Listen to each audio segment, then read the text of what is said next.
નમસ્કાર મિત્રો, YouTube channel Nikesh Patel એજ્યુકેશનમાં સ્વાગત છે। જો મિત્રો તમે ચેનલ પર નવા હો તો ચેનલને સબસ્ક્રાઈબ કરો અને બેલ આઇકન પર ક્લિક કરો, જેથી નવા આવનાર વિડીયોની માહિતી તમને મળતી રહે। પ્રશ્ન 1 અ, નીચે આપેલા ફકરાનું ગુજરાતીમાં ભાષાંતર કરો। 2 ફકરા પૂછાશે અને 10 ગુણના। મિત્રો, ફકરો આપણે આખો લખ્યો નથી, ફકરાના પહેલા 2 શબ્દો અને છેલ્લા 2 શબ્દો લખેલા છે। ફકરો આપણને એસાઇનમેન્ટમાં આપેલો છે। તો પહેલા ફકરાનું ભાષાંતર છે રાજીવ, જો અનિલ, આ મારી નિશાળ છે, મારી નિશાળ સુંદર છે। અનિલ, સાચું છે, નિશાળ વિશાળ પણ છે। રાજીવ, હું દરરોજ નિશાળે આવું છું। અનિલ, નિશાળની શરૂઆત ક્યારે થાય છે? તો સજીવ, રાજીવ, મારી નિશાળની શરૂઆત 11 વાગે થાય છે। બીજો ફકરો છે, એનું ભાષાંતર છે રાજીવ, મારો વર્ગખંડ પ્રાર્થના ભવનની પાસે જ છે। અનિલ, તમારા વર્ગ શિક્ષક કોણ છે? રાજીવ, શ્રીમતી હર્ષાબેન મારા વર્ગ શિક્ષિકા છે, તે સંસ્કૃત ભણાવે છે।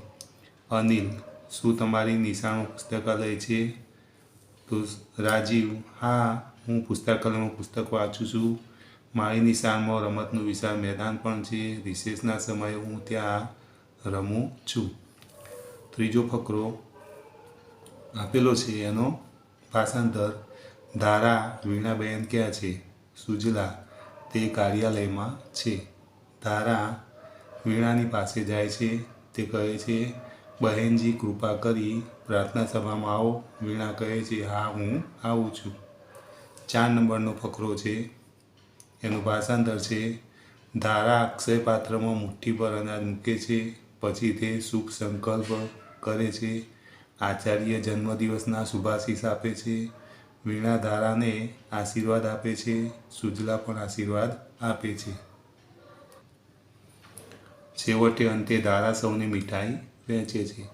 5 નંબર ફકરો છે, એનું ભાષાંતર ધારાની બહેનપણી મમતા આસોપાલવ વૃક્ષના પાંદડા લાવે છે, તે તોરણ ગૂંથે છે।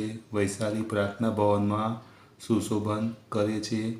ધારા સરસ્વતી માતાના ચિત્રની પાસે જાય છે। આજે ધારા 11મા વર્ષમાં પ્રવેશે છે।